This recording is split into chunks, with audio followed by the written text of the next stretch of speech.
That's weird. That's weird. Kind of weirding me out. You are a sad, strange little man. It's crazy. This is crazy. This is crazy. Isn't that weird? That's weird, man. It's strange. What's up, campers? Welcome back to episode 153 of Camp Strange. I am your camp counselor, Alex Tobin. And I'm your other camp counselor, Dong Cheadle. Okay. That's cool. And before we get started... Go see Iron Man. Dong, Iron Man 3 coming out. Came out today. Dong Cheadle is not in Iron Man 3. Dong Cheadle is in Iron something 3. Anyway, before we get started, we got to update you on any Daddy's Cream stories. David, do you have any Daddy Cream updates for us? Everybody wants to know about Daddy's Cream. But no one ever wants to ask how Daddy's doing without his cream. Yeah, the pharmacy texts me when Daddy's Cream is ready for pickup, and there has not been a Daddy's Cream text for about a month. So How are the hands? They're bad. They're bad. Everywhere's bad. It's the cold. I am just riddled with Daddy sores. It's his favorite dinosaur. Yeah, the Daddysaurus. It's Daddy good. sore ass. Yeah, it's good. But before we catch you up on any more Daddy Cream or longer stories, we gotta catch you up on any of the news you may have missed in the past weeks. And David, do you want to start? Yeah, sure. Mountain biker in Spain shot after being mistaken for a rabbit. What? Yeah, mountain biker in Spain shot after being mistaken for a rabbit. They are fast. Oh, I guess he's a mountain biker. That would make sense. I was thinking more of like a road cyclist or something like that. I'm like, it's kind of hard to mix up, but there's a picture. Where was he shot? It appears to be some like the buckshot. Oh, you shoot rabbits with a shotgun? You can, but I mean that's cruel. You can shoot them with anything. No. Oh, yeah. I mean, the idea of shooting a rabbit would be, rabbit stew or some shit like that. But with a shotgun, there ain't gonna be no rabbit left. You got it. No, but so he's got the buckshot from his shoulders to his buns. Oh. But that's the weird thing. I mean, I assume that like that guy's gonna get sued for shooting a man, right? You can't just like shoot a man, but then like, remember when Dick Cheney shot that guy? Yeah. I mean, he didn't get sued, right? Well, he's also. That's because there was no one to sue him. That dude was fucked up. Dick stood over him and said, I missed. And he goes, no, you hit me, Dick. And he goes, no, I missed. And then he put it against his forehead. Yeah, he cooled the barrel down on his neck. You remember me. And then he ran off into the woods stripped naked. Dick, I've known you since 3rd grade. Oh, this is a new Dick. And then anyway, but that sucks. I never want to go mountain biking and get shot, let alone go mountain biking. Yeah, Miguel Toran believes that the incident was a genuine accident, but he is still considering a complaint against the hunter. A complaint? The hunter had a shooting license, but could still be charged with recklessness. Yeah, I mean, you should probably make sure it's an actual rabbit and not just something moving fast. Like, that guy was... You could tell he missed a lot of rabbits that day. He was frustrated. He was just shooting at anything moving quick. Hey, we got a comment at the bottom down here on pinkbike.com. Good news source.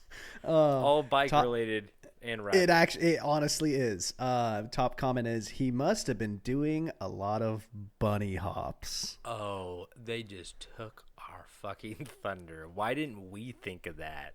Yeah, these guys. This the Manro username. He's funnier than we are. I'm gonna click his profile. See if he's got a podcast. Get him on here. If I can, I'm gonna send him a private message. I gotta join. You ever seen those like mountain bike videos where somebody's like riding along the side of like a mountain and like if they lean one way, they fall off a cliff. Yeah. Like that doesn't make sense to me. Yeah, It's kind of people like want to die. well, it's like those guys who find the really big hills and they bomb them on those longboards where they have like the metal gloves and they're like scraping them. And I'm like, I've done that. you're a turn away from like a car just like coming up and just like your head gets stuck in the grill. Like, I don't know. I had a buddy who was like insane with that shit. He had a full leather suit, like a motorcycle helmet. I would like drive with him when he would go do it, and I'll pick him up and take him to the back, up to the top. And like there are times where like I could barely keep up with him in my fucking car. And then you start going fast behind him, and then he falls off, and you run him over, and then you're like, yeah. Then That's kind of what I was hoping would happen. Then you have to take him to the woods, and he's like, David, I only broke my leg. You're like, it's too late. And then you just... What, do you want to live the rest of your life with a broken leg? You be bunny hopping all over. And then just... Anyway, that's cool. Well, we have somebody else who didn't die, thank God, in my story, as Flavor Flav nearly crushed to death by a boulder. All right, I gotta hear this one. Yeah, boy. For those of you who don't know, Flavor Flav is the. I mean, you have to know Flavor Flav, right? He's the star of one of the best reality shows to ever exist. Flavor. That's the only claim to fame. Well, I mean, he was in the rap group Public Enemy with Chuck D, I think the other guy's name was. But he didn't really do much rapping. He kind of yelled in the background. Yeah, he was like the hype man. Yeah, and he kind of sucked, honestly. Kind of Public Enemy just kind of sucked, though. I mean, they got a couple good songs though. I like "Fight the Power," like that was a good one. Like The song sucks. no, dude, Their songs you suck. don't fucking get the '80s, man. But it's just like I don't know. They're all right, but Flavor Flav is gross as fuck, and he was on Flavor of Love. Did you see the episode when the girl shit on the floor? There's no. Are you sure? I remember I saw the episode where Pumpkin spit on New York. No, there was an episode. A Flavor Flav girl shit on the staircase or something like that. Shit fell out of her dress. They're all wearing these little tiny dresses. Yeah, Yeah. just fell right on out. What? And they're all like, "Who did it?" And they're all freaking the fuck out. And then Flavo runs over. He's like, "It was Tanya. It was Tiffany. It was Tanya." No, but he's really gross, and he wears a big clock around his neck, and he looks dead. Viking helmet. Yeah, Viking helmet. Not in this picture, but he's still got the clock. But he's 62 now, and he was on his way back from 62? Yeah. I thought he was like 82. I know. Well, he looks like shit. He looks like the shit that fell out of her dress. Like, he looks so bad. Anyway, sorry, Flava, if you're listening to this. That's a Flava. He's not listening to this. And you know what? Fuck you, Flava Flav. If this doesn't make it to you, man, fuck you. Let's get the bad press going. That's a Flava I don't want to try. Baskin Robbins called. They said they're all stocked up with their 32. You know what I'm saying? This is like shitty Vegas comedian run right now. It's real good. Anyway, so he was driving back from Vegas to LA, and it just says a boulder smashed into the right side of his vehicle. But the weird thing is, like, UFOs. Vegas is flat. Like the desert, like there's no. I don't think there's like a. Oh wait, no. There's probably a couple hills out there, but I guess a boulder just smashed into his car, and he's okay. He called AAA, and it just says he briefly lost control of his car, but thankfully he's all right. And then when he got out of the car, though, when AAA got there, he apparently said, "That bitch from the reality show just shit in my car seat." So, I had to Google image Flava Flav just to see really what he was looking like these days. And I was going through the photos, and I found a photo of Flava Flav. Is he naked? Pete Davidson. What? Kim Kardashian. And who's the last person? Harvey Weinstein. Kim's mom, Oh, Chris. Kris Kardashian. And underneath it says, U.S. Weekly, Flava Flav was Pete Davidson's gift at party with Kim Kardashian. What the fuck does that mean? If somebody gave me Flava Flavors, I'm like, return them. Return it. I don't want it. Return it. I hope you kept the receipt. I'm like, I open it. I'm like, it's a Tootsie Roll you left outside? What is this? It's melted. Oh, boy. You know, I know I'm not a great writer, but I think I could do better than U.S. Weekly. Technically, the first sentence of this article is supportive friend. What? It starts off supportive friend exclamation mark. What is it? That might be a sentence, actually. I don't know. That's cool. That's cool. Yeah, admit Pete Davidson and Kim Kardashian's recent romance. Flava Flav opened up about what it was really like to party with the new couple. How did he get into that party? Why do people care? He was the gift. You don't understand. He was the gift. That's such a bad gift. Imagine Flava Flav's leaving and then like Pete corners him and he's like, "Where do you think you're going? You're coming home with me." Pete Davidson's 28 years old. Whoa. Well, how did you think he was older or younger?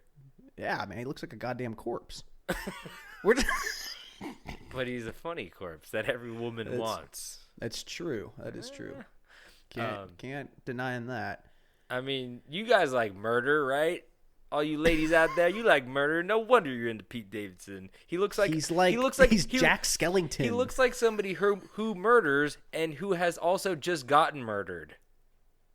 It's very hard, seesaw to walk. It's very delicate, but yeah. Do you have another story?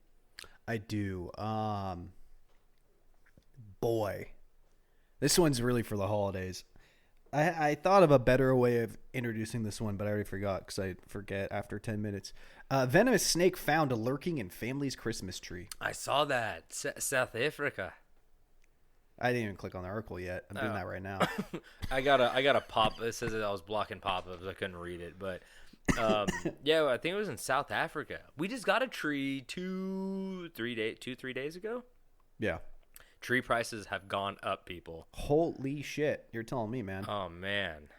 We got a noble fir. Okay, fern? We're not a fern. It's a fir. F-I-R? Fir. Anyway, we got a noble fir. And we were looking at the other ones, and, like, they weren't bad. It's just, like, some of them, even the one we got, like, it's having a little hard time. We got them heavy porcelain ornaments on some of them, and I'm like, ooh, I'm like getting a little nervous. You got to kind of stick to the light ornaments this year. The trees are weak. They're not. I mean, I don't know. It's okay. Last year we got like a fucking dead one. They like sold us a dead one, and like, hell yeah. I was bringing it in the house, and there's so many pine needles everywhere. Yeah, it was awful. Yeah, but yeah. Do you have another news story? That's a fucking snake story. That's it. Yeah, I already closed the tab. I don't know.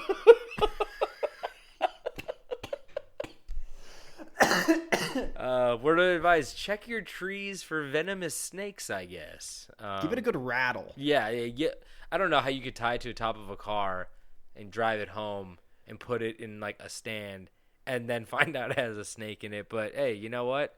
What do you gotta do? What do you gotta do about it? It happened. My next story is sweet smell of success. 90 Day Fiancé star sells her farts for $45,000 a jar. Yeah, that lady, oh, what a piece of work. Honestly, I can say I have watched that show. Honestly, the jars aren't even that big when you get them. They look bigger on the internet. It's fucking bullshit. As far as reality trash TV goes, that is the best show you could ever watch. So this lady's name is Stephanie Matto. Yeah, she's a nutcase. Is she? Yeah. Oof. I mean, I feel like if you're kind of on that show, like you're probably whether you're duping somebody or getting duped, you're like well, who's the other guy with no neck? Big Ed. Oh yeah, Big Ed. That guy. Same man. season. Dude, same season. I get so many ads of being like, I'm on Cameo, and I'm like, dude, I'm good. Him and Flava, I'm gonna give you Big Ed as a present. I feel like he's like in the same wish. Flavor Flav thing. Anyway, but yeah, she has 6.6 million views on her TikTok videos about fart sharing. Love it. First one titled "Day in the Life of a Girl Who Sells Farts in a Jar." So obviously this is like more of a novelty, dude. The jars are fucking tiny and like there's like it's like a jar that has like just a cork in it. It's like a tiny jar like this big and it has like a little cork in it. And I'm like that. Okay. There's no fart in there after. Yeah, but you know what? That's more realistic than a giant mason jar because it's like there's no way you're gonna fill that up. Speak for yourself. I could. You guys set your price. Hold on. I could fill a paint bucket. Do you have the stats for her sales? Because I remember seeing this, and it was like an insane amount of sales, and it was like, how is this individual... No way. She fucking sold them, man? She made like millions of dollars. Shut the fuck up. I didn't finish reading this. Oh, I got to the part where she talks about her diets of beans, protein muffins, yogurts, and hard-boiled eggs usually do the trick. And I fucking threw up in my mouth. Like, what the fuck, man? She also puts a couple enough for this week. She also puts a couple flower petals in it to attach the scent. At that point, you're just getting a jar with a couple of rose petals in it. What? There's no way. Oh wait, wait. In a follow video caption, she informed her fans that her farts made her $45,000 in 1 week. So she sold one jar. Wait, how much is one jar? I thought. Oh wait, I thought the one sells her farts for 40. I thought one jar was 45,000. No. I got fucking ripped off. This is horse shit. Wait. I made almost 50,000 selling my farts in a jar for 1 week. What the fuck? I don't know where the price is. Do I want to? And the last quote just says, "I think I've really tapped into a huge market, and there seems to be endless potential." You guys like me, right? Do you guys like me enough to buy my farts? Because I swear, I feel like I'm just burning product right now. I feel like I'm throwing money into a giant chasm. I'm really sitting on a gold mine, literally. I saw a breakdown where someone took how much it cost to get and how many she allegedly sold divided by how much money she made, and it was like there's no way this lady is farting like 87 times a day and capturing it in jars. Yeah, I also think that like if you start telling people that people like, oh my god, so many people are buying these farts in a jar, it normalizes it, and then people go like, well, if a lot of people are buying it, like there must be something good about it, or like a lot of people are interested. I don't feel so weird about doing it anymore, you know? So well, there was the one girl who was selling her gamer girl bathwater. Oh, Belle Delphine. And then I saw a thing that was like labs tested it and said that there was like absolutely zero like evidence that would say that any part of a body entered it, kind of thing. Like, oh really? It was just poured straight out like tap. I mean, it wouldn't be hard to like. That's the least of her worries. You know what I mean? Like if you just take a bath, you're like, just leave it in there and start filling it up, I guess. But you know. At least you could be authentic in her useless selling of items. I'm pretty sure it got shut down because like there were tons of cases of people just being like, I want my money back because your bath water's not in this. See, that's what I'm saying. Like in order to avoid a scandal, like just hop in there. I mean, it's no sweat off her back just to take a bath, you know, and then just have her assistance. Just be real and be like, this is air from my apartment, and there's enough creeps that would buy that. Yeah, that's true. Or just like sell like your dirty socks or something, or like I know people buy underwear for sure. Dude, there is no way these people are selling these vials of this shit and not selling their underwear and socks already. Oh yeah, you know they're already doing that. Man, I wish I was hot. Wouldn't that be cool? It would be easier. Everything. Oh, I tell you one thing, our podcast wouldn't be in the negative. I wish we were hot and funny and talented. Talented? That would be cool. Fuck. Oh, maybe God. like I know what I want for mildly Christmas. smart. Oh, yeah, smart too. That sounds fun. Wow. I'm pretty average. Yeah, I'm just like Understand things. I could fake my way through a conversation, but fuck, if you bring up any kind of dinosaurs or politics or show me a place on a map, well, fuck. I wish I could just like absorb information the first time around. Yeah.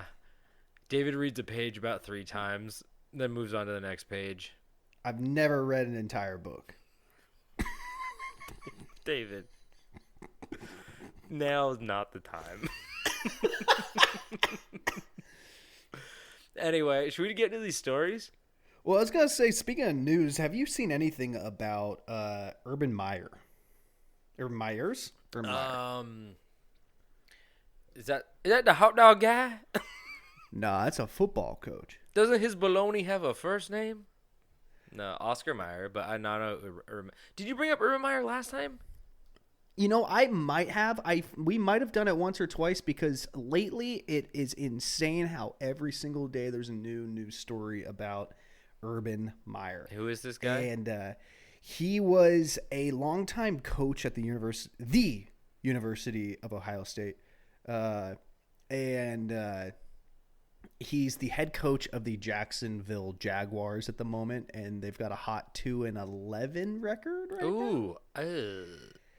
Wait, 2 wins? Yeah. Ooh. One of them was in England. Ooh. So they played upside down and backwards. Yeah. No, I feel like I could honestly do a whole episode on his last week of shenanigans. Maybe I will. Do it. By the time we do another episode, I'm sure there will be like 5 more news stories about him. So what did he do this week?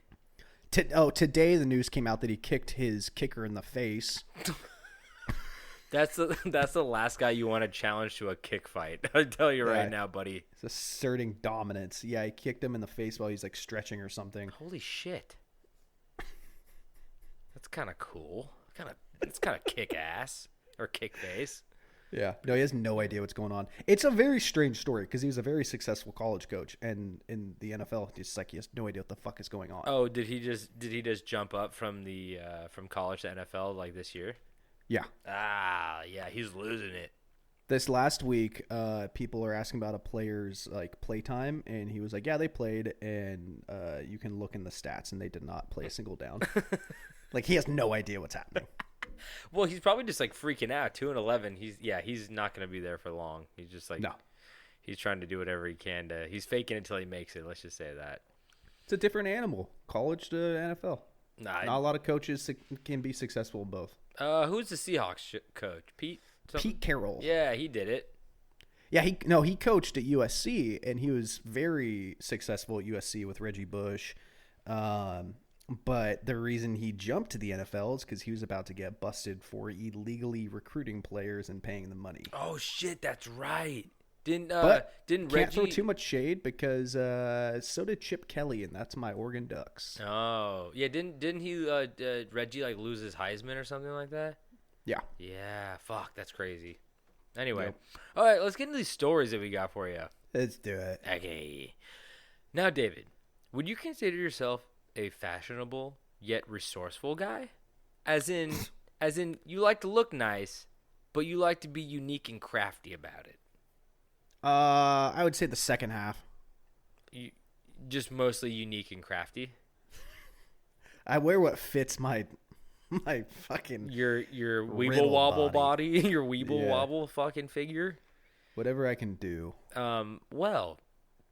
I was gonna say, and as we all know, what was the best time for fashion, David? Best time for fashion. In what sense? Just like the best era. Like if you had to pick like one era of the world, you're like, what's like the best? From my opinion or like the general opinion? Yours. What's like the coolest time for fashion? Like what's kick ass?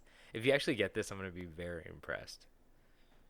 75 to 85. That's right, the Old West. Yeah, there you go.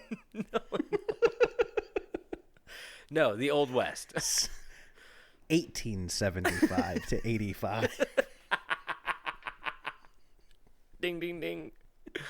So today, I want to tell you a little story about a very strange incident and a fashion statement that made even the dirtiest, stinkiest, toughest, and horniest outlaw say, "Hey, where can I get me a pair of them?" As today, I tell you the insane story of the outlaw known as Big Nose George and how he became a pair of shoes. These human skin boots. You gonna tell me about some human skin boots? Let's get into it. Oh no. So, George Parrott, also known as George Francis Warden, George Manuse, and my personal favorite, Big Nose George, was an outlaw known for his large nose and for being a member of a gang of road agents and horse thieves. I feel like horse thieving was all the rage. Horse thieves are the people who steal iPhones now. I was gonna say carjackers, but yeah, sure. No, but that's the thing. I feel like carjacking's not that easy. Like, if you steal a car, they call it in, they run your plates, like they can find it quick. But I feel like people can like steal your iPhone real quick and then just like turn it off, reset it, and then they got away with it. Just kind of like back in the day. And of course, like horses are like cars, but You just got to turn it off and reset the horse. yeah, you just you kick it in the face. You just ask Pete Carroll, who, Urban Meyer, Oscar Mayer's wiener. Ask him. So, led by a man named Sim Jan, the outlaws were active in the Powder River country of Wyoming. I love that name, Sim Jan. Sim Jan? Yeah, Sim Jan. It's nice. Rolls off the tongue. Yeah, I don't know what kind of guy he was, but he's probably a cool guy. So, he's in the Powder River country of Wyoming, robbing pay wagons and stagecoaches of cash shipments and relieving passengers of their money and jewelry, like iPhones. They had iPhones. The gang was also comprised of Frank McKinney, Joe Manuse, Jack Campbell, John Wells, Tom Reed, Frank Toll, and Dutch Charlie Burris. On August 16th, 1878. Oh fuck, is that the Yes, it is. I said 75 to 85, motherfucker. Wow, look at you. So, on August 16th, 1878, the road agents planned to rob a Union Pacific train near Medicine Bow by manipulating the tracks to derail the train.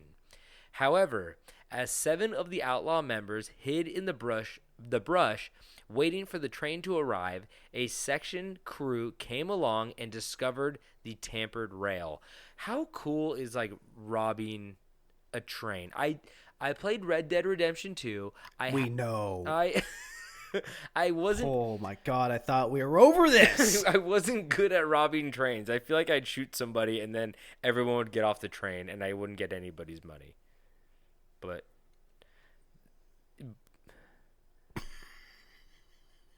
I have a problem, David. So, but it's just like a cool thing. Like it's just very cool to rob a train. So, that's why we stopped using trains. Because they kept getting robbed? We still use trains. No, we don't. Have you personally? No. Exactly. It's all fake. Trains are fake. It's like North Korea. No, like the trains aren't fake. The trains are running, but there's no one inside.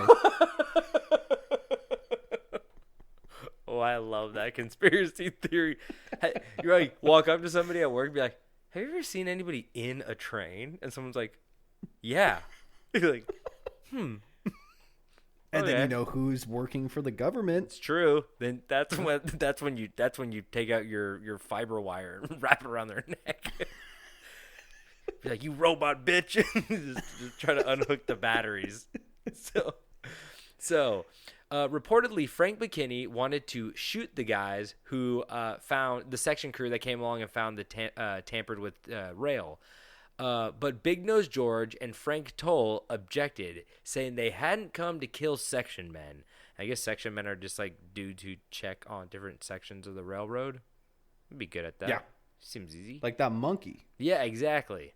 They just pull big levers or levers or leviers.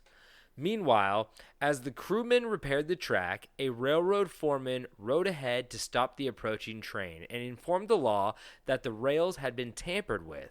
So that was like obviously the thing where you take a section of railway out of the train, and then they have to stop, and then the guys go and they like jump on and they're like, everybody give me all your money. That's when I shoot them and they all run off the train. So their plan thwarted. The outlaws could do nothing but silently watch as the track was repaired. Then after the workers left, they rode off. So they basically just got their whole plan fucked up. There's just too many people there, and they're like, we just have to murder all these people and get like so much more heat on us than just robbing a train.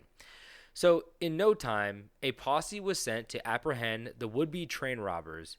2 lawmen soon tracked the gang to Rattlesnake Canyon at Elk Mountain, where the outlaws shot and killed the 2 lawmen. So they're already fucked, you know.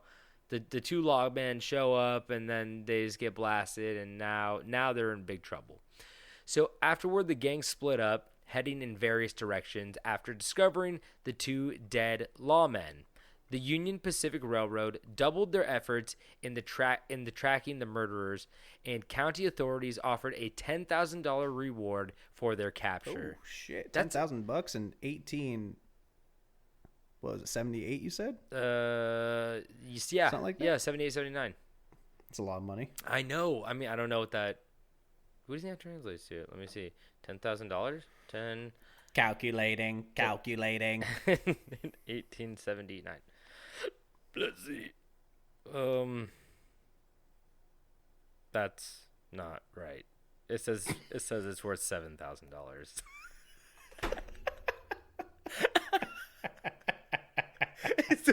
That's still a good amount of money. What the fuck? Yeah. No, I think something's wrong in this. Something's definitely wrong in this. It's okay though. Oh, here we go. $10,000 in 1870 is equivalent to the purchasing power of $212,000. Shit. Yeah, that's pretty sick. Yeah. I'd go try to catch a gang member for that. And it sounds cool. Like, not only are you getting like a shit ton of money, but you get like, oh, look at Alex caught the goat rapist, and they'd be like, hey, and then I'm like getting locked up. I'm like, I caught him. Oh, turning yourself in is catching him, ain't it? How much is bail? Now put that money in my fucking pocket. So one of the members of the gang, Frank Toll, was actually killed the next month while trying to rob the Black Hills stage line. So that's, they all go their separate ways, and it's like the end of the Sandlot where like Frank Toll, he got murdered while trying to rob another train, it seems like. Stage line, actually. That might be a stagecoach. Seems a lot easier, right? Sure. Less hassle. Dutch Charlie was another of the gang, and he was apprehended in 1879, and he was the first one to be apprehended in the gang. But when the westbound train was bringing the outlaw to Rawlins for trial, it was stopped by a mob in Carbon, and Dutch Charlie was then forcibly taken from the train and hanged from a telegraph pole. Oh, shit. So that was like a big thing where angry mobs, if they just like didn't like you, let's just say like you killed like a lawman in their town, or like shot up a saloon or something, like, and they knew you were like in the jail, a bunch of people would just show up, and just like the cops would just be like, or the lawman would be like, what the fuck am I gonna do? Like, I can't. Yeah, there's 2 of us. Like, he's like, okay, I think everybody's getting out of, we're all getting crazy, we all need to take a nap, and then they just like fucking push him over, and he's like, oh, I did my job, go murder him, that's fine. Yeah. So they hang that guy. Later, when Big Nose George was in Miles City, Montana, do you know where that is? No. Miles, I actually want to look it up because I'm kind of curious, because we just went to Montana. Montana's big. No, it's not. You said Miles City? Miles City. Okay, let's see. I'm gonna check this out. Miles City is in the middle of nowhere. It's to the right of Billings. It's almost in North Dakota. Oh yeah, no, So- I've never been over there. Yeah, that's pretty far. So he was in Miles City, Montana, and he got drunk and boasted of the attempted train robbery and murders in Wyoming. Classic fucking drunk outlaw. Am I right? Yep. In no time, a telegraph was sent to Rawlins, and in July of 1880, Sheriff Rankin of Carbon County, that was the same place that they hanged his buddy. What was his buddy's name again? Charlie, Dutch Charlie. They hanged him in Carbon too. So the Sheriff Rankin in Carbon County went to Montana to take George back to Wyoming. Again, as the train made its journey, it was stopped in Carbon by the same mob that had lynched Dutch Charlie. Big Nose was hauled off of the train and was prepped for lynching. However, when the outlaw began to plead for his life and confessed, promising to tell all he knew about the murders if they would let him live, the vigilantes cut him down. And Big Nose was then allowed to continue the journey to Rawlins in order to stand trial, which is crazy. I'm so surprised that like he was able to talk a mob out of like lynching him. Yeah. I mean, he must be like a good schmoozer or something. A real silver tongue. They're like, oh God, I fucking hate you, but your nose is so big. I trust you. I fucking trust you. You know that? I trust you, Big Nose George. I trust you. Okay. If you're a nose, I'm a nose. So, at George's trial, he was found guilty on what date, David?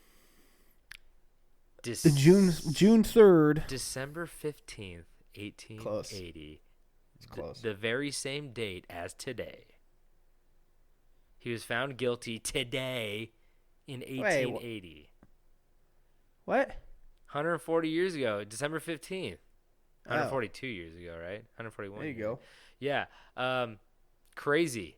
And he was sentenced to hang on April 2nd, 1881. So you were getting there. However, George didn't plan to go so easily, and he attempted to escape on March 22nd of the following year. When he attacked jailer Robert Rankin, you know, the same guy that went to Montana to go get him, he attacked him with his heavy foot shackles he was able to remove with a pocket knife and a piece of sandstone. He then...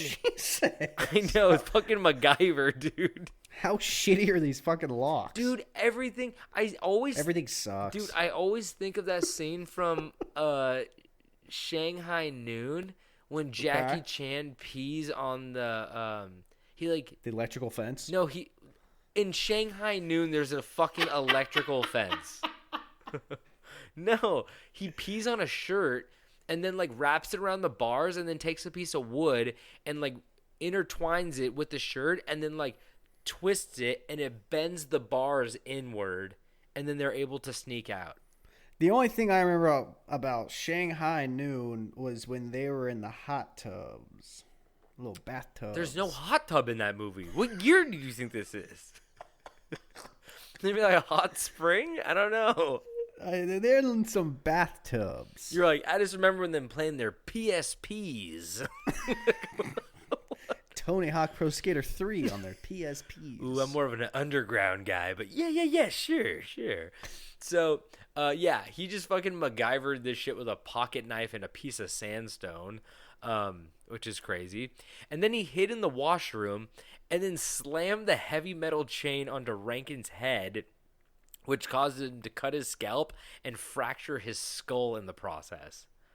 However, the day was saved when Mrs. Rankin, his wife, then appeared with a pistol in her hand, and Big Nose George was forced back into his cell. That's like from a movie. He like called his wife, and wife's like, no one hits my husband over the head with a big ass chain but me. And Big Nose just went crawling back. So not long after the incident, a group of masked men stormed into the jail and held jailer Rankin at gunpoint. While stealing the keys and opening George's cell. George thought he had made it as a free man once again, but when he was escorted outside, What he saw was a crowd of 200 people gathered ready to lynch the outlaw. That Well, stuff fucking it in your trash. That fucking sucks. He's like, oh, he opens it. He's like, okay, I know what you're thinking. Yes, I maybe hit him over the head with a chain. But, Kevin, I love that shit-covered bandana around your neck. You look so charming in that. You look dashing tonight, my friend. And then the one guy's like, I trust you. I trusted you. Who's the one guy? What was he saying? What was that one guy saying? He was having a moment with him. What? I don't even remember what my fucking initial joke was. Remember when he talked him out of the first lynching and the guy's like, I trust you. I trust you. That guy's like bawling in a mud puddle being like, I trusted you. Anyway, so punching the puddle. punching. I saw a video of a blind dog playing in a mud puddle. It was the fucking cutest thing ever. So that's what he looked like. So the vigilantes were to hang George by the same telegraph pole that his gang buddy was hanged at. I think it was Charlie something. The same pole that he was hanged from. And after several botched, bless you. We're not going to edit that out. That's what this podcast is all about. We're real. After several botched tries at the first two hanging attempts, Big Nose George finally died at the end of a rope on the third try. So he couldn't talk his way out of that one. That shit sucks, man. What, just being hanged? Yeah, I can't imagine. I feel like that's just got to suck. Because, every movie you see, like, someone's about to get, hanged. Well, I think about that. And hold on, and then someone comes in and saves them every single time. Oh, have you seen the Ballad of Buster Scruggs? No, I don't like musicals. That's not a musical.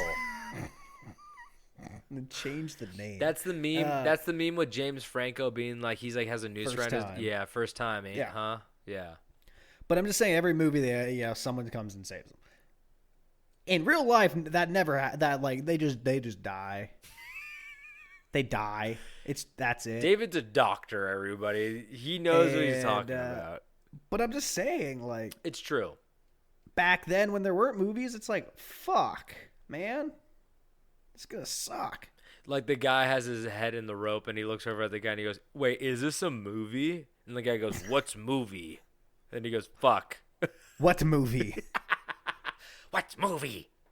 You're like, okay. Anyway, All but right, I'm gonna die now. But yeah, it's a bad way to go. But like, I think of all the other ways in the West, like you can go like bit by a rattlesnake. Dysentery seems like an okay way. You just diarrhea yourself to death, right? Yeah. I mean, that's not good. Yeah, it doesn't sound that bad. Probably like a little bit of a slower one, but like, I mean, getting shot is bad. Like, getting crushed by a boulder. Ask Flavor Flav, he knows. Getting shot and not dying immediately. I mean, getting scalped is probably the worst, right? Yeah, that's pretty bad. That's a bad one. But, like, a shootout is humiliating, too. If you get fucking shot in the middle of the street and, like, dying, it's like, eee. You're just the old blind barber trying to cross the road and get shot in a fucking shootout. I like how they made the barber blind and they still let him cut hair. He's, like, fucking blind. So some guy's like, "Can I have a close shave?" And he's like, "No problem. How close?" And he's like halfway through his carotid. He's like, "This close? You got a wet ass neck." So he's dead now, and the body was left hanging for several hours until the undertaker removed it. Having no family to claim the corpse, Dr. Thomas McGee and John Osborne took possession of it to study the outlaw's brain to determine if there might be a reason for his criminal behavior, which was kind of common back then, as we talked about. Like, people, I know we brought this up before, but people thought that brains were, since they are muscles, that if you were like a bad person, then like the bad person part of your brain would be bigger than the rest. If you were like a nice person, then the nice person part of your brain like would be bigger. So they wanted to see if there's any difference. And also they had a 15-year-old named Lillian Heath, who was working as an assistant to Dr. McGee as well. Great. But after the skull cap was crudely sawed off, literally, think about that shit. You want to talk about like how shitty it is to probably die in the West? Think about like the doctors who are like what are we gonna do? And they're like, you're getting your leg sawed off. Here's a pint of whiskey. You're just like, I think I could have been a doctor back then. oh yeah, for sure. But a damn good one. I know how to tape an ankle. I don't even think they knew what tape was. Did they have tape? That's witchcraft. It's a rattlesnake. You just wrap it around, make it bite its tail. Exactly. That's it. I'd be like a witch doctor. I'd be like, just like fucking rub a leaf on it. So, rub a leaf on it. So put it on a leaf.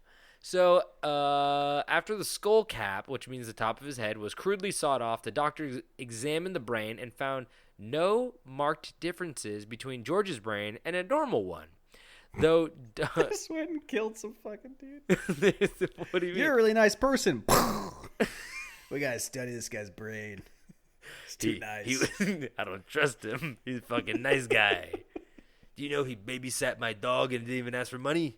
So I fucking shot him in the head. Anyway, so though Dr. McGee and assistant Heath acted within the medical ethics of the time, Dr. Osborne's activities soon became very bizarre. Dr. Osborne was kind of kooky. He was kind of quirky because Osborne first molded a death mask of George's face using plaster of Paris, which is not too uncommon. You know, people did make death masks back then.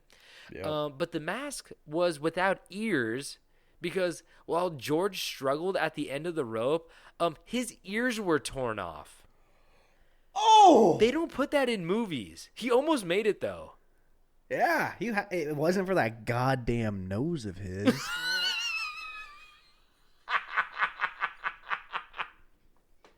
Do you think I tell you what. Do you think he died like this with his fucking nose, like sticking a little pig nose? Dude, honestly, no wonder on the third try they hanged him. They're like, God damn it, Terry, the noose is too loose, and he's like, it's tugging on his ears. He's gonna slip out. I like it when it snaps on him. I mean, we always talk about this. If you get half hanged, if you get out of a hanging, do you get to live again? Yeah, I don't know. I don't know either. But yeah, he had no ears, so that's kind of crazy. That's the other thing. Like, we just talked about this, but in movies they don't put that shit in there. They're like the electric chair, like your eyes pop out of your head or something like that. And that's why they put a bag on it. They put Albertson's paper bag on his head. They slam a Piggly Wiggly on his head. Here's a nice little Winn-Dixie bag for you, bitch. Oh my god, a fucking Albertson's bag. It was a plastic bag. They're like, did you flip the switch? He's like, he ain't moving. Like, God damn it, don't use the plastic bag next time.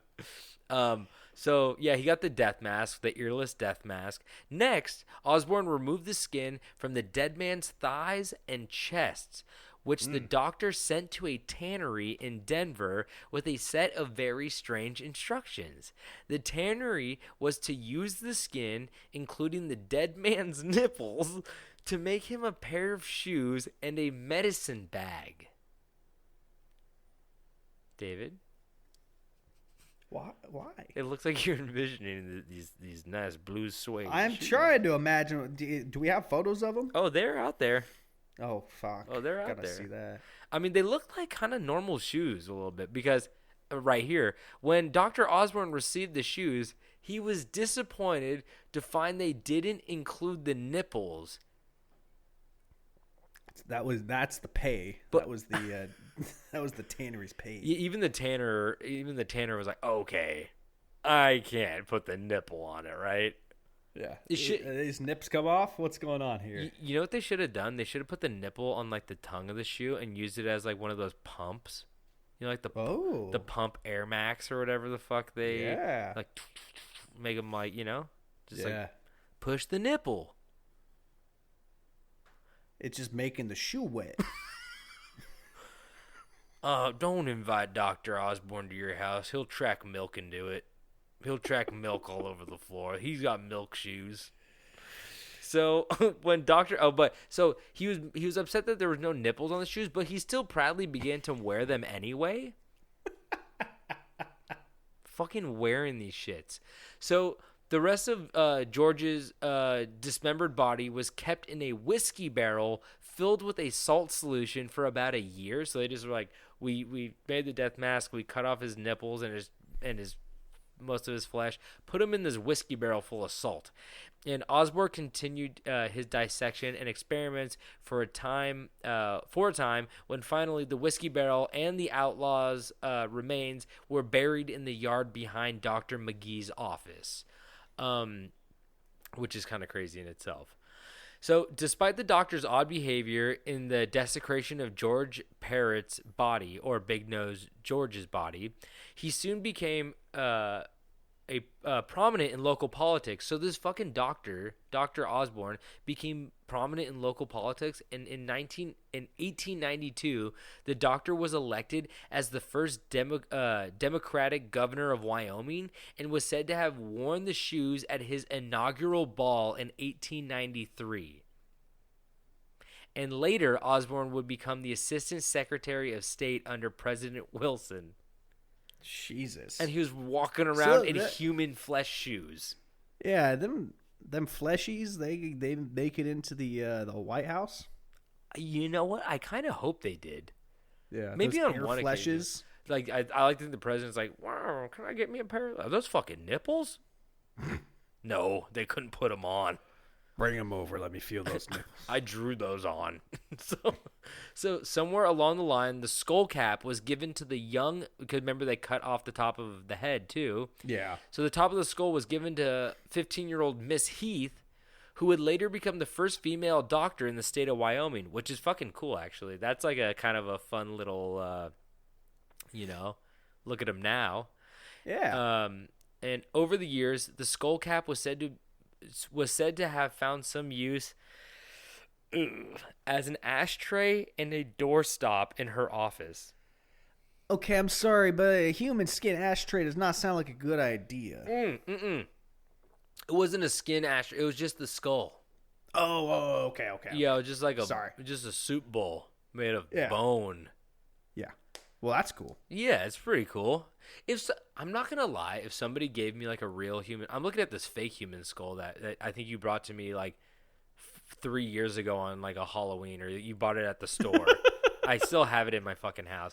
But I have to say, like, if somebody brought me like a part of a skull, I would definitely like have that. I would keep that on like a bookshelf, right? Oh, for sure. Am I crazy? I don't know. Nah.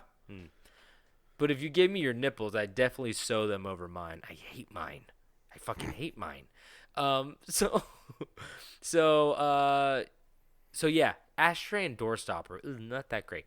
So the incident was all but forgotten until May 11th.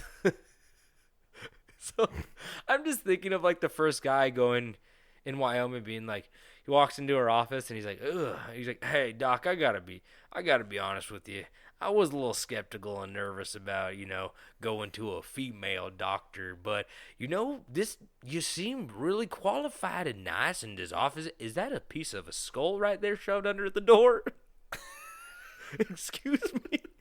Is there ash inside of your doorstop? Hold on, is that? Okay. So the incident was all but forgotten until May 11th of 1950. When construction workers excavating for a new building on Cedar Street unearthed a whiskey barrel filled with bones. Oof. The location was behind the building that had served as Dr. McGee's office years before. Inside the barrel were numerous human bones, including a skull with the top sawed off. Yeah, the best part's gone. The guy's like, what am I going to put all my fucking ash in? My door's just been fucking closing on me all the time. So in no time, as a crowd gathered to look at the grisly remains, someone remembered that Dr. Lillian Heath had kept the skull cap. While well into her 80s, Heath was still alive, and she was immediately contacted. When her husband brought the skull cap to the scene, it fit perfectly with the skull found in the barrel. Though locals were convinced these were the remains of Big Nose George, subsequent DNA testing verified the results. Today, the Carbon County Museum in Rawlins, Wyoming, proudly displays Big George's death mask, his skull, and the infamous shoes made of the outlaw skin. Also on display is a watch given by the county commissioner to Rosa Rankin for having stopped Big Nose George from escaping from jail in 1881. The museum is one of the biggest attractions in the city. This is Carbon County in Rawlins. Carbon County Museum in Rawlins. And So have you seen the death mask? yes. Like, did you? Yes. Is his nose really that big? Oh, there's pictures of him too. His nose is big. So just to finish this off, the shackles used on Big Nose George during his hanging, and the skull cap are on display at the Union Pacific Museum in Omaha, Nebraska. So the top of his skull and the shackles are in Omaha, Nebraska, and the rest is in Rawlins. And then it says the rest of Big Nose George's remains were allegedly secretly buried years ago in an unknown location, while the medicine bag made of his tanned skin has never been found to this day. So there could be a human skin bag out there that we just haven't found. Joe Byron has it. He's rocking he's like, they won't let me wear the shoes in here, but I got the bag. Dude, I got the shoes in the bag. You should- Don't tell nobody. so you should definitely Google Big Nose George Outlaw and I mean, look at him. Like, he's got a big nose, and they show like the shoes and like the skull, and they got like everything going on there. It's pretty interesting. Oh, he does have a big nose. Big schnoz. But then there's like a younger picture of him, and his nose looks tinier. Does your nose keep growing as you get older? Yeah, your ears and your nose never stop growing. That's probably why his ears ripped right off that head. If he's got a big nose, he's got a big. Ooh. What else? What else? Big old nose. We should have made something out. Never mind. So, but yeah, I made a kite out of his hog. it made one of those kites that looks like a big fish with an open mouth. You know what I'm talking about? A deep sea fish. Yeah, octopus. Octodick. Anyway, but yeah, you see the shoes? I see the shoes. They don't look like human skin, that's for sure. Yeah, they're pretty nice. I would wear them. I do wear them. I want to know what size. That's what I was wondering too. What size of them? I just want to slip them on. Do they make you run faster? Dude, They make you run slower. I just kind of want to know what happened to the nipples, to be completely honest. Yeah. The guy made sunglasses. Be fucking Yeah, cool. you can't even see the sun. It was the blind barber. He gave him to the blind barber. He's like, "Hey, Chuck, are those nipples on your eyes?" He's like, "Yeah, I wasn't getting any use out of them anyway." He's like, "You got a wet neck." And he's like, "No, that's milk going down the back of my neck, dog. Fix your glasses." Anyway, so that's the story of Big Nose George and his shoe skins. All right, I got a story here for you. Yeah. Yes, Derry. Yeah, Derry, I hope so. Well, before I start my story, I wanted to do a little shout out for one of our listeners, a crazy rainbow-haired lady from small town BC, Canada, reached out to us to, pay us to give her best friend a little Christmas gift shout out. But unfortunately, our sweet camper, Isabel, didn't realize for us to wish her best friend in the world, Jillian, a Merry Christmas. It would cost her the big bucks. Because, we're not cheap. So, sorry, Isabel, I cannot sit here and wish your friend Jillian a Merry Christmas. Maybe next year. And Merry Christmas, Jillian and Isabel. Thank you guys so much for listening. Anyways, I guess it's time to start the show. Here's my story right here. Today I'm here to tell you the tale of something small in stature, but massive in fury. These are the little people of the Pryor Mountains. What? Oh, yeah. Where are these Pryor Mountains? Well, the little people of the Pryor Mountains... wait, did you ask where? Yeah. I believe Montana. Mm. Yeah. Okay, now I know where the nipples went. For some reason, Offerings. The location is a little confusing because, I mean, spoiler alert, they're everywhere. So the little people of Pryor Mountains are also known. Fucking asshole. What? Don't say they're everywhere. I'm talking about these little demons. These are mythical. I mean, Yes. these are magical, right? Yeah. It's like what's that one called where they went bowling up in Rip Van Winkle? Those weren't little people, those were giants. Sorry, please continue. To be clear, my story is about a magical folklore creature. I'm not talking about human beings that people may know, may have siblings, may, have cousins. Yeah, I'm not talking about little people in that sense. Go through every family member. Cousins or brothers, sister, cousin, aunts. second stepbrother, stepsister, Mailman. stepdad, stepmom, Plumber, mailman, blind pool barber. boy. The little people of Pryor Mountains are also known as Ni Rumbi or Awak Kuli, which I'm sure I butchered because I don't know how to speak the Crow language. Is that Native American Crow? Yes. That's a cool. That's a cool. Is it a clan? Is it a Tribe. tribe? That's a cool tribe name, the Crow. I believe that is the correct term. It's kind of Again, I don't want to offend anybody, so I apologize if anything is completely wrong. No, I get that, but it's kind of like one of those words again where you're like, is it cool because the word's cool? Like tomahawk, like is tomahawk cool because, or like mohawk, is mohawk cool because we know what a mohawk is, or is that like just an immediately like cool sounding word like saber tooth or mammoth? Yeah. I don't know. X-Men.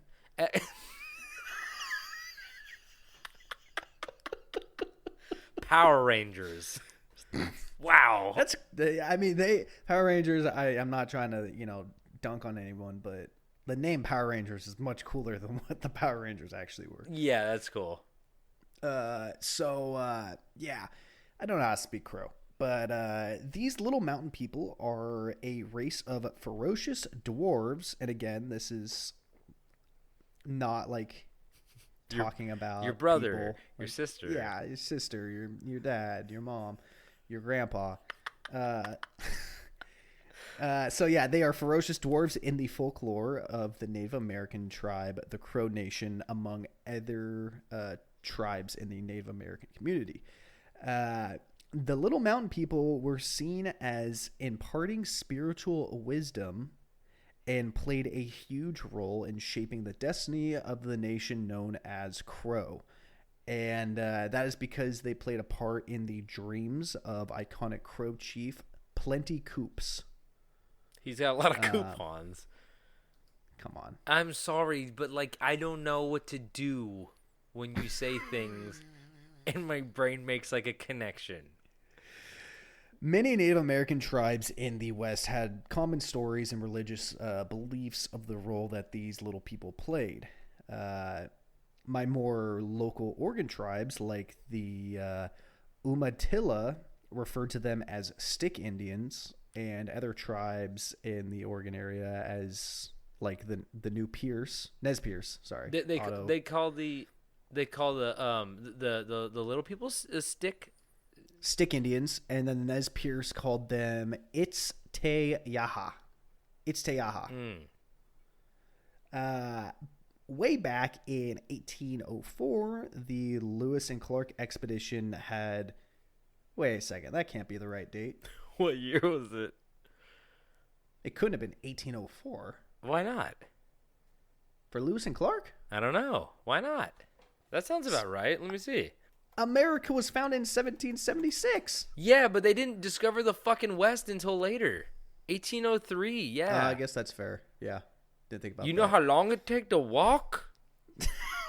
To carry a fucking canoe? I won't even walk to 7-Eleven. For some reason in my mind, Lewis and Clark came before our founding fathers, but I guess no, that doesn't make any sense. They landed and they're like, there's nothing out there for thousands of miles. Like, we'll just start walking. Yeah. They're like, no, we got to make sure we got people. So yeah, way back in 1804, the Lewis and Clark expedition had traveled on the Missouri River to see the Mountain of the Little People. Lewis wrote in his travel journal that the little people were devils with very large heads, about 18 inches tall, and very alert to any intrusion in their territory, which is pretty wild when you think about it. Like, this is like a myth, like, for the most part, like, you think that these are like mythological beings, like a whole civilization of them, stuff like that.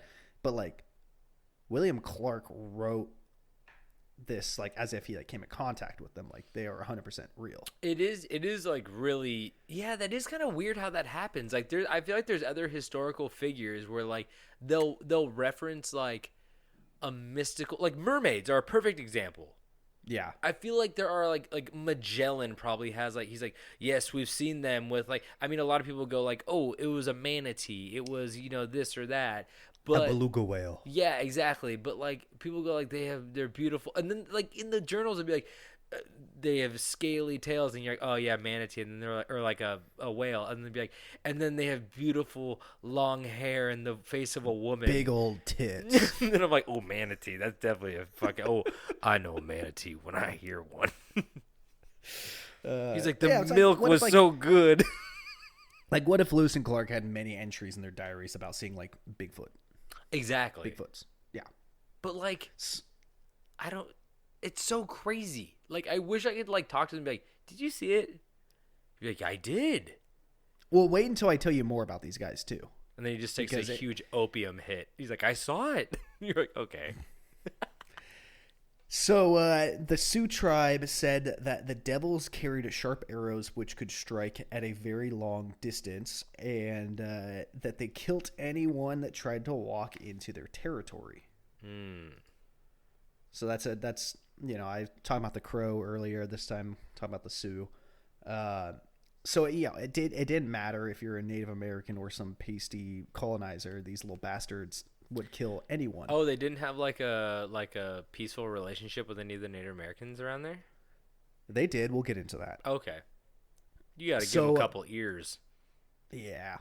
So the Lakota people who lived close to the Little People's land have a story that's about 250 years old where 350 warriors came near the mountain late at night and were almost completely wiped out by the small soldiers. Shut up. Saying that the only ones who survived were disabled for the rest of their lives. Like lost legs. I don't know. Oh, okay. I didn't really go into detail, but like saying that like they were like disfigured. Yeah, like lost an arm, lost legs. Oh lost my god, lost a foot. And this is all just like, is their main weapon just like those really really sharp arrows? Everything I read, it only talked about arrows, but we will get into. I mean, they're something else. They're probably little vicious bastards. They're all head. They're mostly head, right? Oh wow, dude, they're all head. Buckle up, we're gonna get into it. Ooh. So, Crow folklore says that the Little People live in the small mountain range in Carbon Country, Montana. Dude, shut the fuck up! That's where mine took place. I know. And in Bighorn County, Montana. That's crazy. But you know what's crazier is the fact that I'm going to Montana soon. Dude, you could visit. Which means I can go seek them out. And probably a barrel full of bones. I could hit both of them in one day. Oh man. I mean, if you want to see a barrel full of bones, come to my house. I got some. I've seen the ones in the back of your. I've seen the trash bags of bodies in the back of your car. The only thing I'm nervous about is that he never got to deliver the rest of the mail, and I'm scared that somebody's gonna come looking for that mail. There had to have been at least one important parcel. I got those nice shorts that they wear though. Yeah. They, those mailmen, their shorts, they hit at the perfect spot. A little bit above the kneecap. No. I hit at the perfect spot. That's why he fell so fast. It was a karate chop to the neck. That's a good spot. Yep.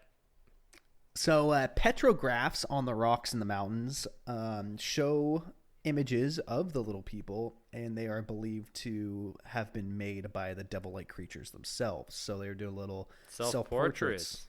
Yeah. Little Norman Rockwell on the Rockwell. Ooh. They're like sitting at a diner with a cop.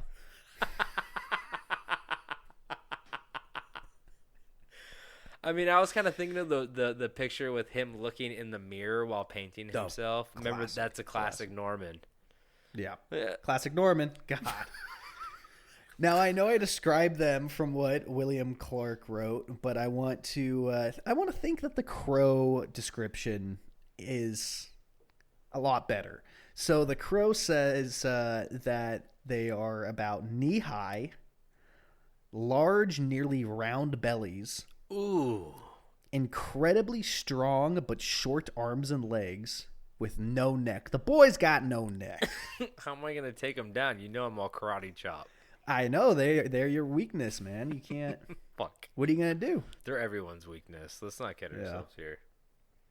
So in the story Lost Boy, which is a story from the Crow say that a little person killed a full-grown elk and carried it off by throwing its head over its shoulder and walking away. Holy shit, that would be the funniest thing I've ever seen in my entire life. Well, if you don't know, a full-grown elk are fucking huge. They can weigh between 700 and 1,100 pounds. And he just carried it by its like head. Well, And he's got no neck, so he's really got to wedge it in there. Yeah, I'm more fascinated at the physics of like their short arm and no neck, and I think that boy bit off more than he could chew. No. Who, the elk? Because he sure as shit did. You're right. You're right. So, this story is the reason why the Crow have a saying, as strong as a dwarf. What? They have that saying? Yeah, I don't know if I've ever met anybody that like reigns from the Crow tribe or anything like that, but I guess that's a saying for them. I like how I say that at work and I get fucking written up. Like, why do I get written up? Oh, strong as a... Wow, Mark, you're really strong as a dwarf. What the fuck did he say? You don't get it. You don't get it. You get it if you fucking killed an elk, you loser. So other nearby tribes have told many stories of these nasty little bastards ripping the hearts out of their enemies' horses so that they were unable to successfully bring war to the Crow tribe. They would rip the hearts out of horses. Wait, so they're protecting the Crow tribe? That's right.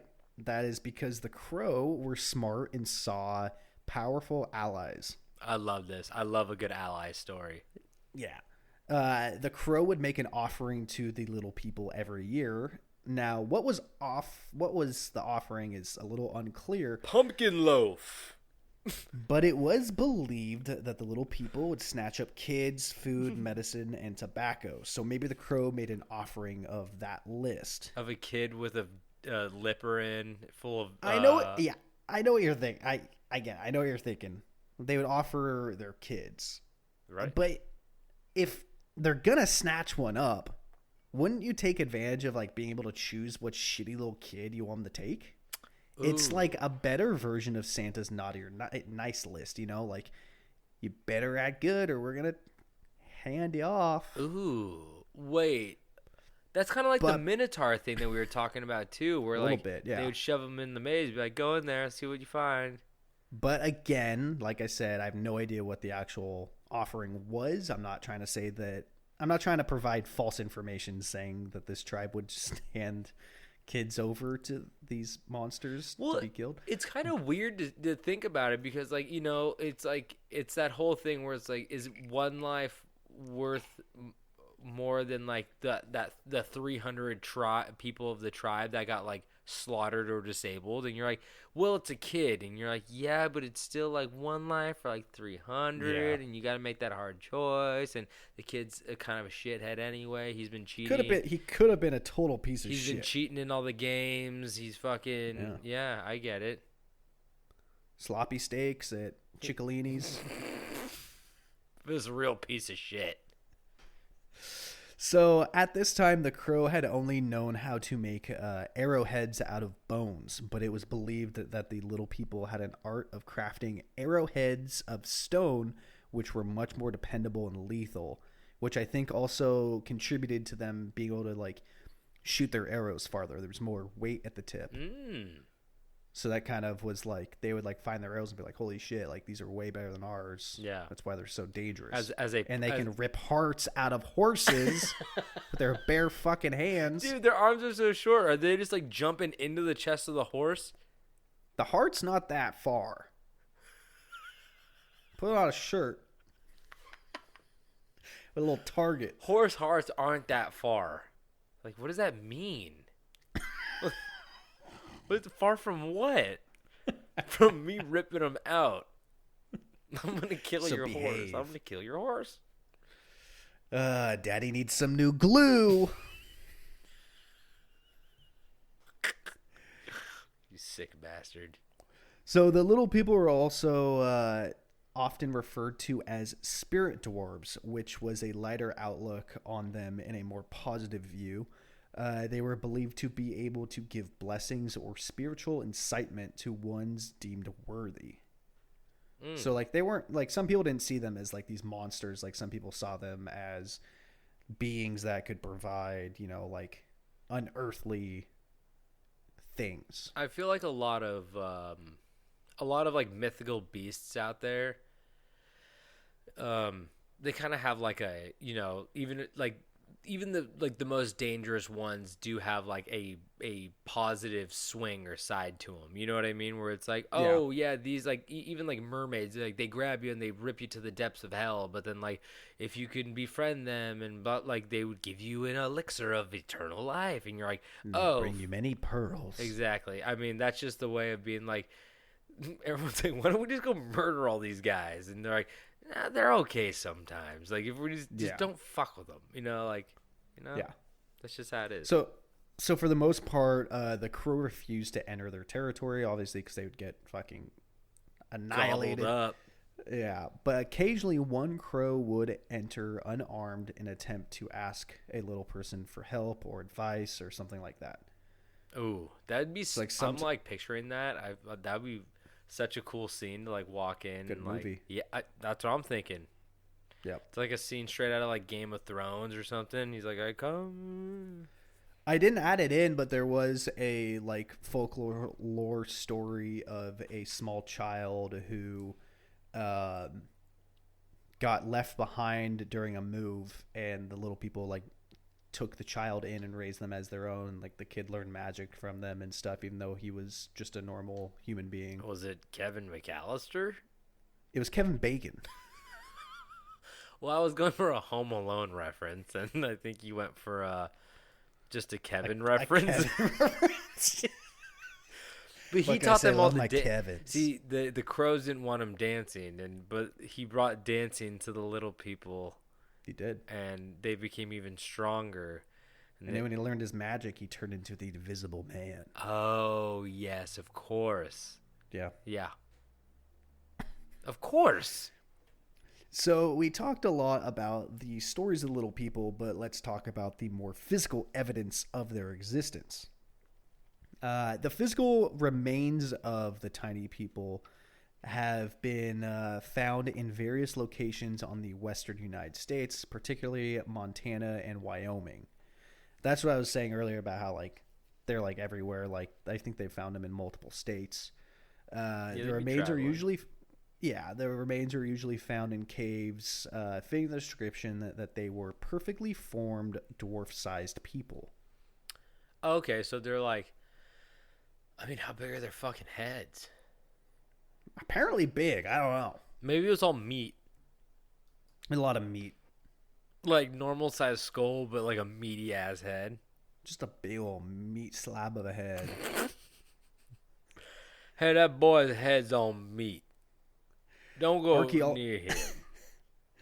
Archaeologist Lawrence L. Lohendorf said that the burials, of course, are always sent to a local university or the Smithsonian for analysis, only to have both the specimen and research result disappear. Wait, whoa. So he's digging at something way bigger that like the government's hiding this shit from us. They're gone. They're gone. Yeah. It's guy's wild. I'm a big Lohendorf fan because I'm all about what he's selling. You know Lohendorf is just like big ashtray keeps fucking stealing their skulls. He needs a big ashtray. No. He needs a big ass ashtray. I meant big ashtray as in like big oil. Like big ashtray is kidnapping these fucking skulls and making top notch shit that they sell to like Epstein, you know, For the global elites. Yeah, exactly. The 1%. We haven't talked about the fact that Epstein and Maxwell were at Queen Elizabeth's fucking cabin. Oh yeah, that is weird. We haven't talked about that at all. I forgot it. That's the downfall of doing it every other week is we miss some of those topics where we should definitely be talking about the fact that like those photos are lined up perfectly. I mean, he fucking I'm putting him to sleep. He was fucking he was fucking there. Like that's the thing. Like I mean, everybody was like, "Oh, Prince Andrew, you're friends with him," and he's like, "No, I'm not. I didn't even know he did any of this. I didn't even like hang out with him very often." And then they show There's him a photo like of you on the plane. and then like yeah, exactly. And then there's like fucking like you let him stay at your family cabin. Like, is it kind of nice that the Queen's cabin is just like kind of? I mean, it probably is way really. Looks like a nice. piece of shit. Yeah, a real hunk of shit. Like, they probably have to use like toilet paper. They don't even have like a servant there to like lick their butts. Like, oh, we're using toilet paper. Wait, No, oh, they look got at that us. dinosaur. They got that dinosaur from the Flintstones movie, The Garbage Disposal. Oh, that one just licks its butt. Licks her. I don't want to think about this anymore. What do you think she eats every day? Human skulls. Remember, she's dead. She's been dead for like a week. They've just been shoveling other people's blood into her mouth for 40 years. Big fucking beer bong full of blood. I mean, like, we can just dunk on the Queen all day. What are they gonna do? Ban us from England? Oh, I don't get to go to like the worst America. Don't say she's dead. You know what happened when we said the other Prince Philip is gonna die? Then he died. Yeah, he did. We predicted that. We said he's gonna be in a death match with Regis Philbin. No, Bob Barker, not Regis Philbin. Is Regis Philbin still alive? No, he's dead. No, is he? Yeah. Are you sure? I'm pretty positive. Regis died. Regis. Pretty sure Reggie's gone. Oh, he did die. He died in 2020. Yeah. Oh, I Rest in love peace. Reg. Yeah. Reggie was an all-time great. Fuck me. Bring back Reg. Bring him back. So to this day, some Crow members still remember the old tales, unsure if they still walk the earth.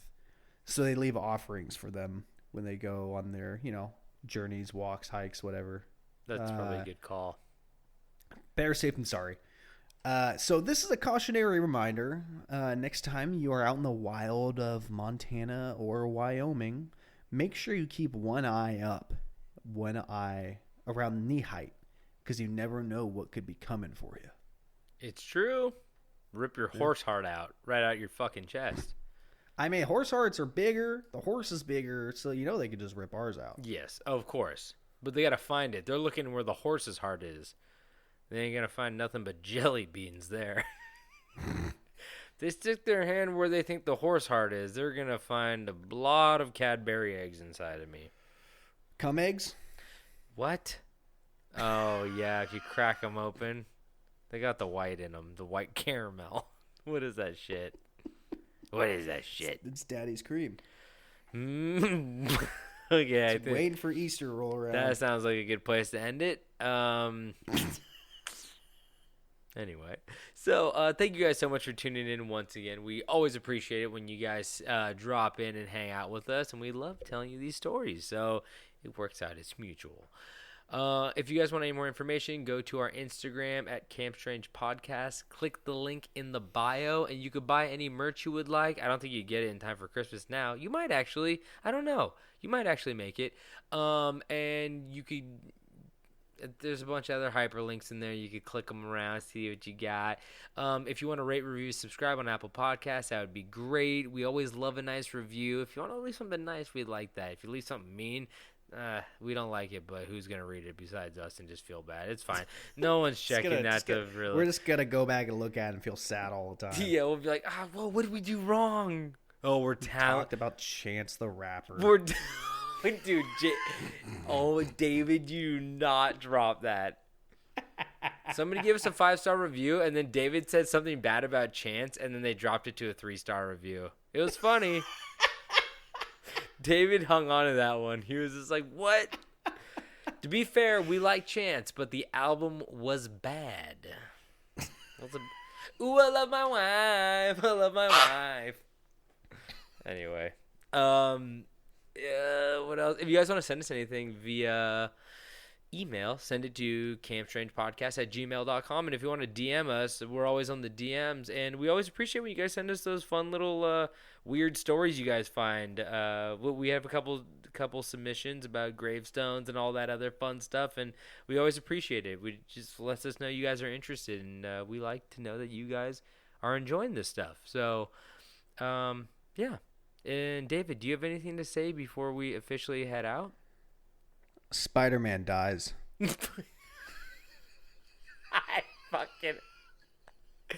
You guys, don't worry. The movie's not out yet. David does not know anything. If any Spider-Man die, it is completely coincidence. Spider-Man dies. I'm Green Goblin gets a big old boner at one point. It's really weird. Like 2/3 of the movie, there's just a weird scene where Willem Dafoe just has a huge boner. You know he has. And he goes, "Hey, I built this company. You can't take this from me." You can't judge me for my boner. I'm seeing it on the 18th. It comes out on it comes out on the 17th. Friday? Yeah, I'm seeing it on Saturday. Yeah. Oh, I'm seeing Friday. Are you? I'm better than you. Yeah. Don't talk to me on that day. Don't fucking text me and turn off my phone. If you text me Spider-Man dies, I'm gonna fucking kill you. Anyway. You know, now I'm going to. Yeah, you are, and I fucking hate you already. Anyway, thanks guys, and don't forget to stay strange.